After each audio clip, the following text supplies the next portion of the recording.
It was the kind of cold that doesn't just chill your skin. It gets into your bones and stays there.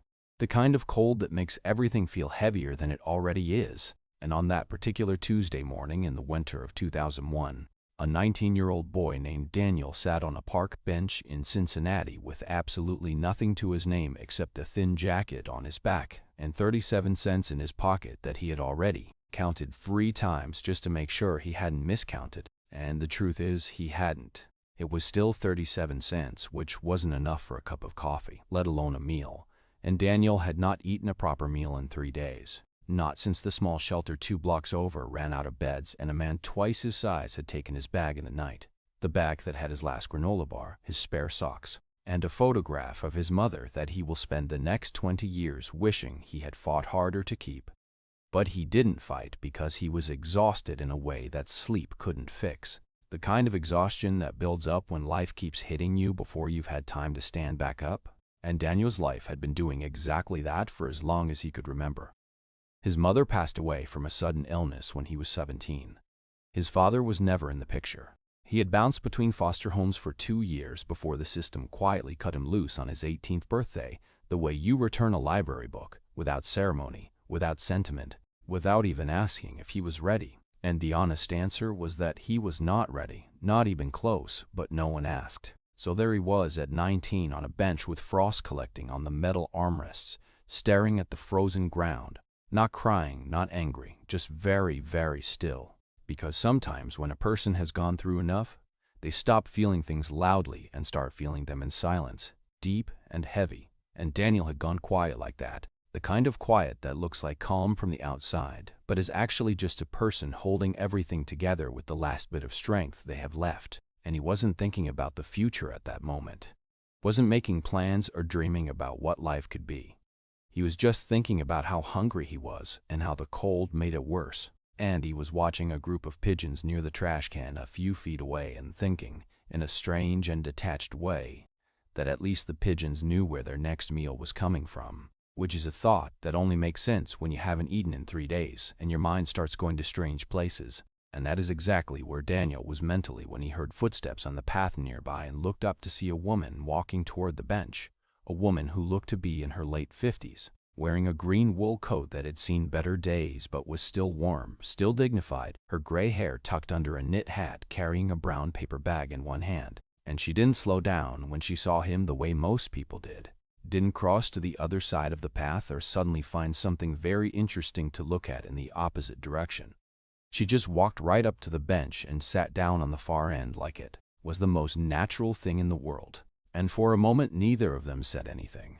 They just sat there while the pigeons waddled around and the bare trees stood still in the cold air. And then the woman opened her brown bag and took out a sandwich wrapped in wax paper, turkey on wheat by the look of it. And Daniel looked away because he didn't want to be caught staring at another person's food like some desperate animal. But she must have noticed anyway because without making a big deal of it, without any dramatic pause or long speech, she simply held the sandwich out toward him and said, "Go ahead, take it." And Daniel looked at it and looked at her and shook his head slightly and said he was fine, which was the biggest lie he had told in recent memory. And the woman looked at him with the kind of eyes that don't accept polite nonsense. The eyes of someone who has seen enough of life to know the difference between a person who is fine and a person who is pretending. And she said, "I'm watching my figure anyway." And something about the casual warmth of that, the small joke, the complete lack of pity in her voice, the way she said it like she was doing him no great favor at all, made Daniel take the sandwich. And he ate it slowly, even though every instinct was telling him to eat it fast. And she sat beside him and watched the pigeons, and didn't ask him a single uncomfortable question. Didn't ask how he ended up here, or what his plan was, or when was the last time he called his parents. She just sat with him the way people used to sit with each other before the world got so busy. And when he finished, she folded the wax paper neatly and put it back in her bag like it was a matter of habit. And she reached into her coat pocket and held out a folded $10 bill and told him to get something hot to eat that evening. And then she looked at him. Really looked at him. Not at his dirty jacket or his cracked shoes, but at him, and said, "You've got time to turn things around. I can see it in you." And then she pulled the church shelter's name and address from a small notebook she carried, tore the page, handed it to him, and stood up and walked away just as simply as she had arrived. No fanfare, no waiting to be thanked, no looking back to see if her words had landed, because she wasn't doing it for the landing. She was just doing it because it was the right thing to do. And Daniel sat there on that bench with a $10 bill in one hand and a torn piece of notebook paper in the other, and something happening in his chest that he couldn't quite name yet, something that felt dangerously close to the idea that maybe the world was not entirely finished with him after all. Daniel folded that torn piece of notebook paper so carefully that night, like it was something fragile, like if he bent it wrong, it might stop being real. And he tucked it into the front pocket of his jacket and walked the 6 blocks to the shelter address written on it. And when they opened the door and let him in without asking too many questions, he sat down on a cot in a warm room and stared at the ceiling for a long time before he finally fell asleep. And when he woke up the next morning, something was different. Not in the room, not in the world, but somewhere inside him. Something small had shifted, like a gear that had been stuck for a long time had finally caught, and he couldn't fully explain it then. And he still struggles to explain it now, but the closest he has ever come to describing it is that the woman on the bench had looked at him like he had a future. And when you've gone long enough without a single person doing that, you forget to look for it yourself, and somehow her seeing it in him made him look for it too. And so that morning Daniel woke up and decided, not loudly, not dramatically, just quietly and firmly, the way the most real decisions are usually made, that he was going to stop waiting for something to rescue him and start building something himself, even if he had no idea what that something was yet. And the first step was embarrassingly small, which is usually how the most important steps begin. He simply asked the shelter coordinator if there was any work nearby that was hiring same day, and she pointed him toward a diner 3 blocks over that needed a dishwasher. And Daniel walked there in his same cracked shoes and his same thin jacket and told the man behind the counter he was a hard worker and would not cause any trouble. And the man looked him over for a few seconds and said, "Be here at 5 in the morning," and Daniel was there at 4:45. And he washed dishes for 11 hours that first day without complaint, and then he came back the next day, and the day after that, and within 3 weeks the cook noticed that Daniel was watching everything. Not in a nosy way, but in the way that a person watches when they are genuinely trying to understand how something works. And the cook started showing him small things here and there, how to prep vegetables properly, how to manage a hotline without losing your mind. And within 2 months, Daniel had moved from the dish pit to the line, earning a little more, sleeping at the shelter a little more steadily, and he found a rhythm that was small, but it was his, and he held on to it with both hands. And in the evenings after his shift, he would sit in the shelter's common room under the buzzing fluorescent lights with a borrowed textbook and work on getting his GED, because somewhere in the back of his mind he had decided that education was the one thing no one could take out of his bag in the night. It would always belong to him once he had it. And it took him 14 months of studying in broken stretches between exhaustion and early shifts. But the morning he passed his GED exam, he sat in the parking lot outside the testing center and just breathed for a while, not celebrating, just breathing, because it felt too big and too hard won for noise. And from there things moved slowly but steadily, the way a river moves. It doesn't look fast until you measure how far it has traveled. And Daniel, at 22, landed an entry-level position at a small freight and logistics company through a local workforce development program, a job that most people would look at and see nothing special. A job involving spreadsheets and loading schedules and phone calls about delayed shipments. But Daniel looked at it and saw a puzzle. He saw a system that was full of tiny inefficiencies that nobody had bothered to fix because everyone was too busy managing the chaos to stop and ask why the chaos kept happening. And he started asking why, quietly at first, in the margins of his notebooks, then more openly as he got more comfortable. And his supervisors noticed that his questions were not the questions of someone trying to look smart, but the questions of someone who genuinely wanted things to work better. And that is a rare enough quality in any workplace that it gets remembered. And by the time Daniel was 26, he was a regional operations manager overseeing logistics for 3 states, a title that would have sounded like fiction to the 19-year-old on the bench. And he kept that torn piece of notebook paper in every wallet he ever owned during those years. A little more faded each time, the handwriting a little harder to read, but he never threw it away. Not once. Because on the days when things were hard and the doubt crept in the way it always does when you are building something from nothing, He would take it out and look at it and remember that a woman who owed him absolutely nothing had stopped and seen something in him worth seeing, and that memory had a way of steadying him when nothing else could. And then, at 27, Daniel did the thing that terrified him more than anything he had done since sleeping on that shelter cot.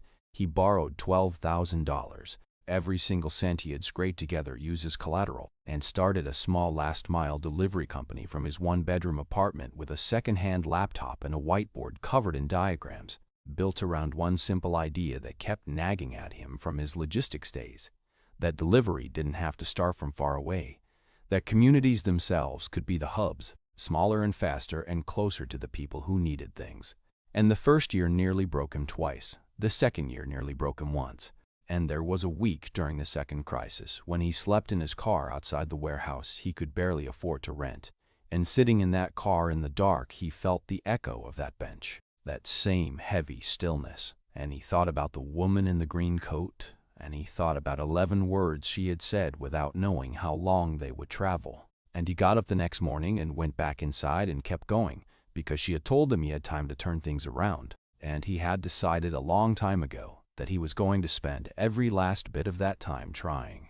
By the time Daniel was 38 years old and the sale of his company had gone through and the number in his bank account had more zeros than he had ever seen in one place, he did something that surprised everyone around him. He didn't buy a house, didn't take a vacation, didn't call a financial advisor or pop a bottle of anything. He sat alone in his original one-bedroom apartment for 3 days with the door closed and really thought about what came next, and the answer that kept rising to the surface every single time, the one he couldn't push back down no matter how many other thoughts he layered on top of it, was the same answer it had always been: a woman in a green wool coat on a cold morning in Cincinnati. And he knew with a certainty that settled in his chest like something solid that before he did anything else with the life he had built, he needed to find her.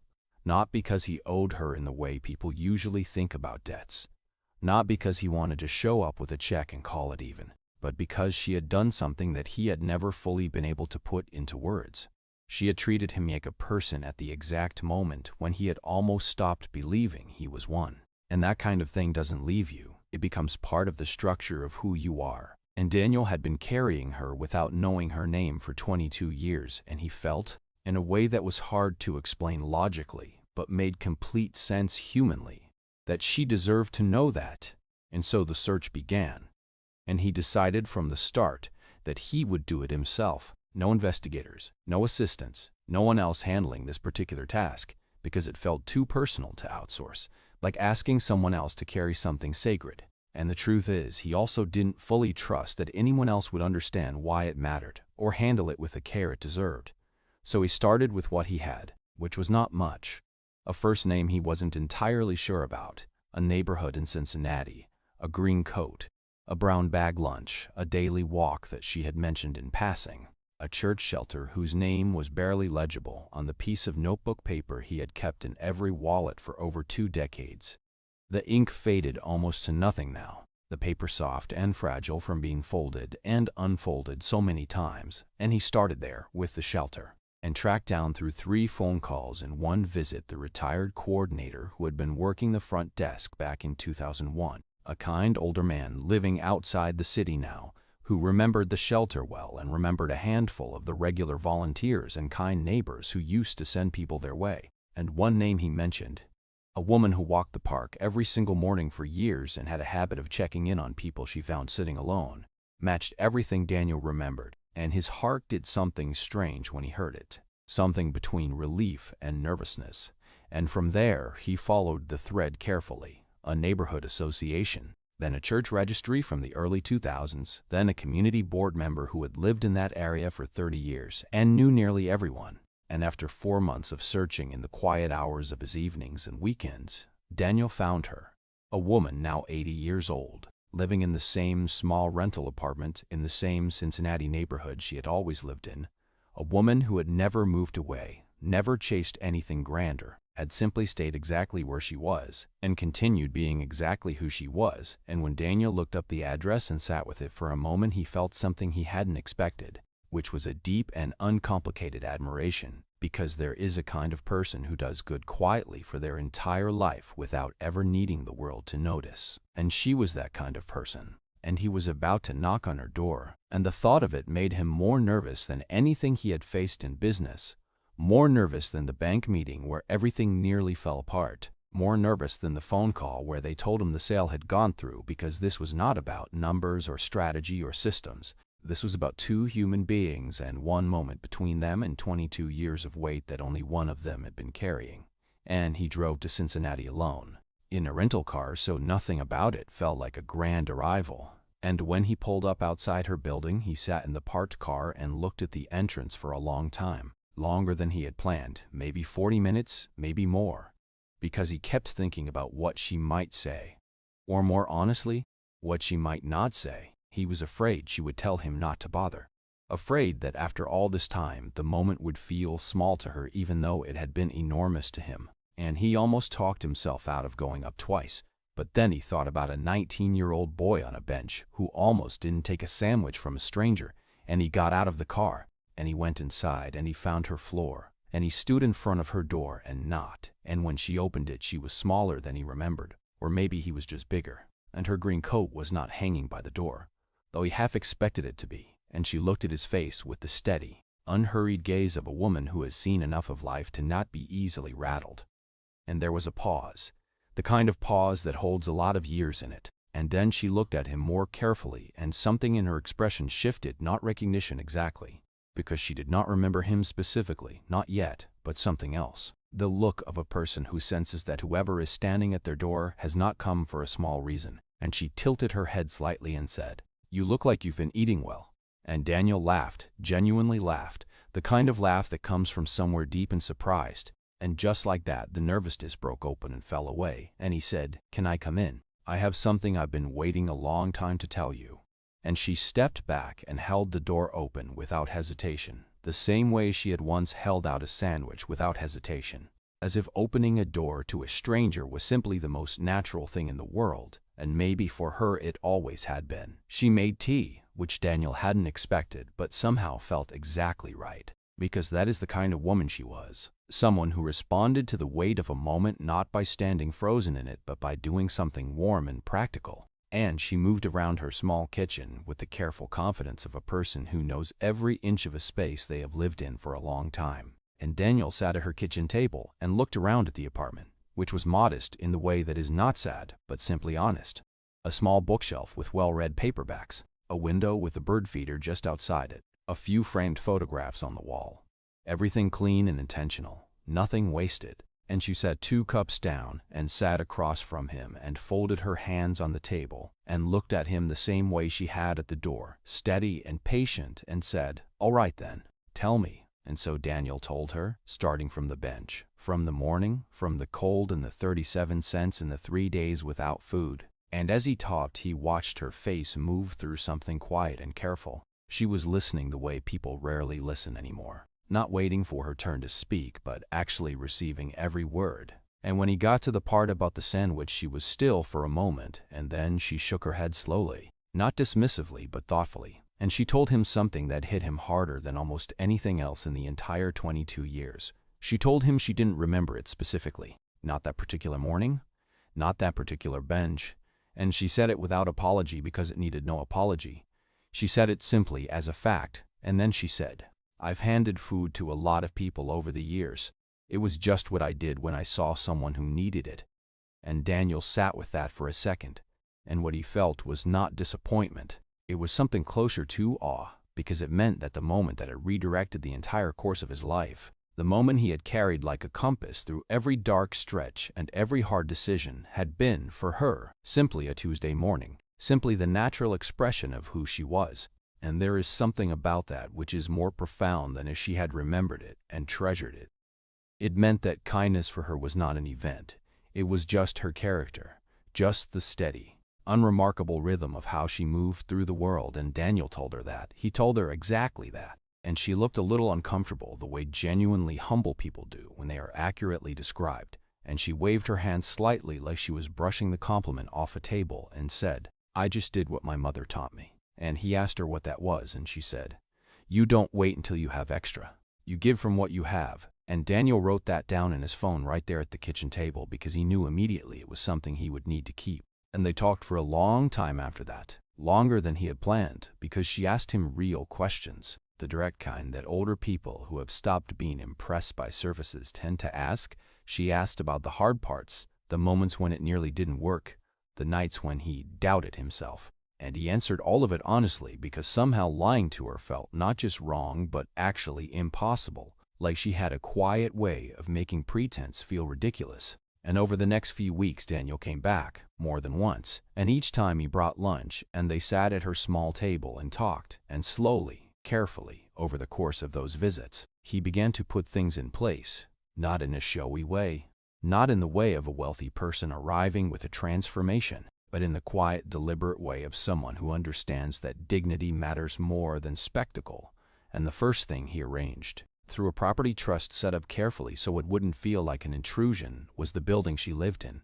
He purchased it and ensured that her rent would be covered permanently and completely. And he didn't tell her right away. He waited until the right moment, until there was enough trust in the room for it to land as care rather than charity. And when he did tell her, she went very still, and then she looked out the window at her bird feeder for a long moment, and then she turned back to him and said, "That is too much."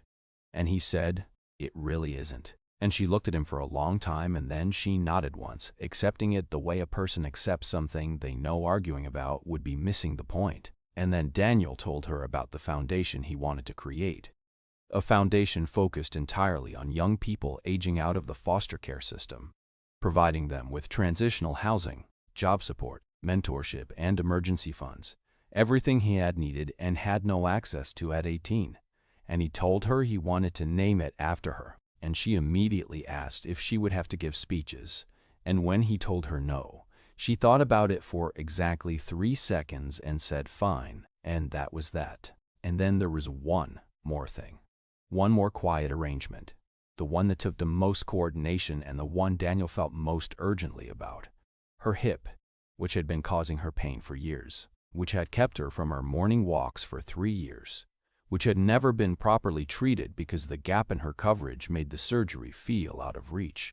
And he arranged it all, the specialist, the hospital, the follow-up care, and when he brought it up she tried to refuse, predictably, and he told her that he was not asking for permission on this one. He was simply telling her the appointment was scheduled, and she gave him a look that was half annoyed and half something that might have been gratitude trying to disguise itself as irritation. And she went, and the surgery went well, and the recovery took a few months, and Daniel checked in regularly, sometimes in person, sometimes by phone. And on the morning, a quiet Thursday in early spring, when she was finally cleared to walk again and she stepped outside and felt the path under her feet for the first time in 3 years, the cold was gone and the trees were just beginning to show green, and the birds were doing what birds do in spring, and she walked slowly and carefully the way you walk when something has been taken from you and given back. And when she looked up, she saw a man sitting on a bench a little way down the path. A man in a plain jacket with his hands in his pockets, and she stopped and looked at him and shook her head and made a sound that was somewhere between a laugh and a sigh.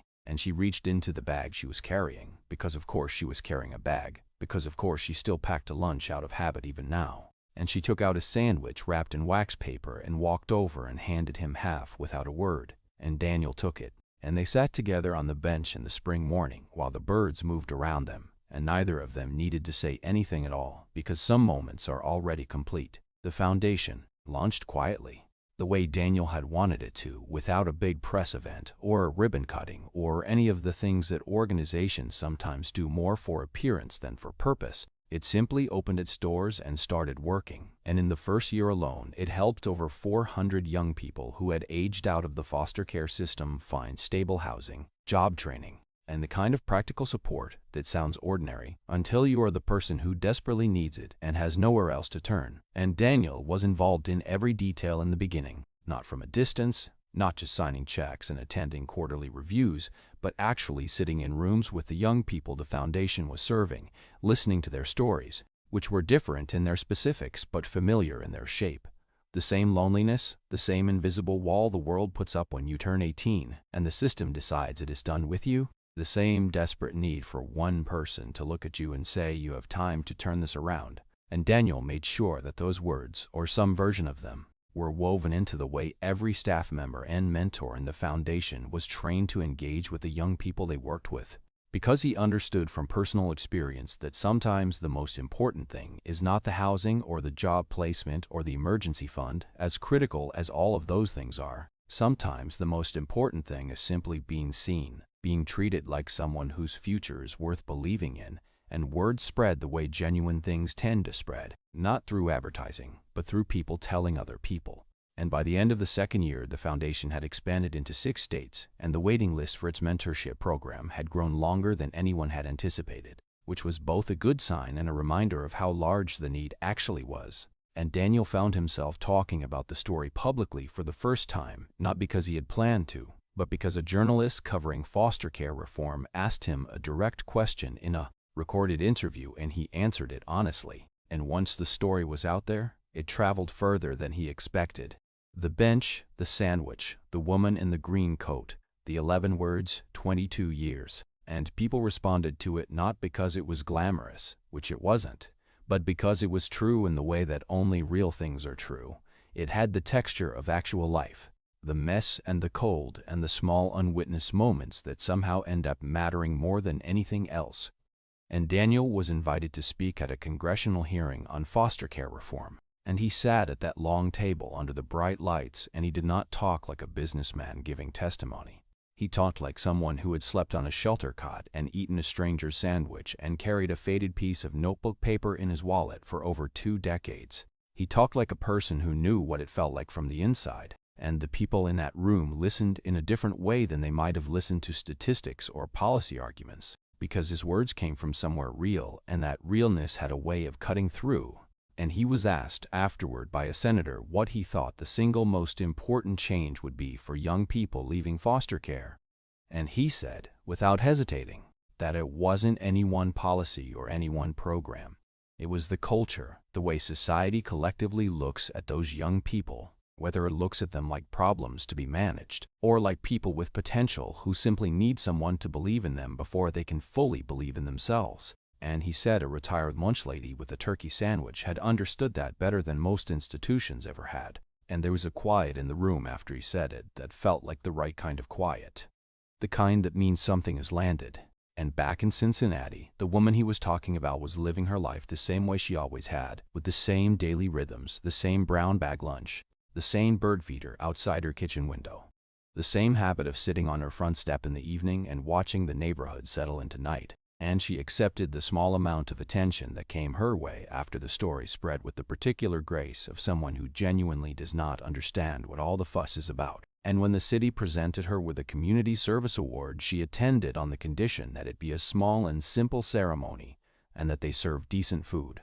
Both conditions were met. She sat in the front row in a navy blue cardigan and received the award with a polite nod, and then spent most of the reception asking the other attendees about their lives. Because that was simply how she operated. Her attention moved outward naturally, like water finding its level. And Daniel gave a short speech at that ceremony that he had written and rewritten several times because he kept making it too long, kept trying to say everything, and finally he cut it down to almost nothing, just the essential truth, which was that he had spent 22 years trying to become someone worthy of what she had given him on that bench, and he wasn't sure he was there yet, but he was still working on it.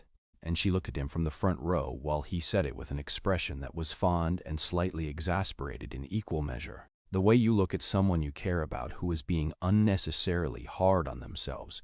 And afterwards she told him privately that he needed to stop giving her credit for his own hard work, that all she did was hand him a sandwich and say a few words, and that what happened after that was entirely his own doing. And Daniel told her that was a kind thing to say, but that she was wrong. And she told him she was rarely wrong, and they stood there disagreeing about it warmly in the parking lot until her ride arrived. And the truth is, they were both right in the way that two people can each hold a piece of a true thing. Because yes, Daniel had done the work, every early shift and late night and terrifying leap, all of it was his, but there is a kind of courage that needs to be lit from the outside before it can burn on its own, and she had been the one to light it.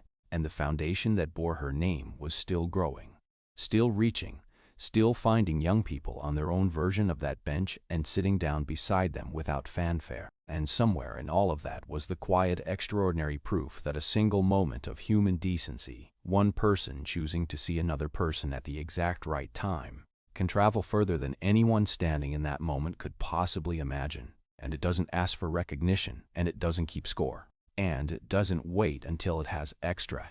It simply gives from what it has, and then it gets up and walks away, and the rest, as Daniel's life had shown, takes care of itself. Thanks for watching my video. Like, subscribe and share.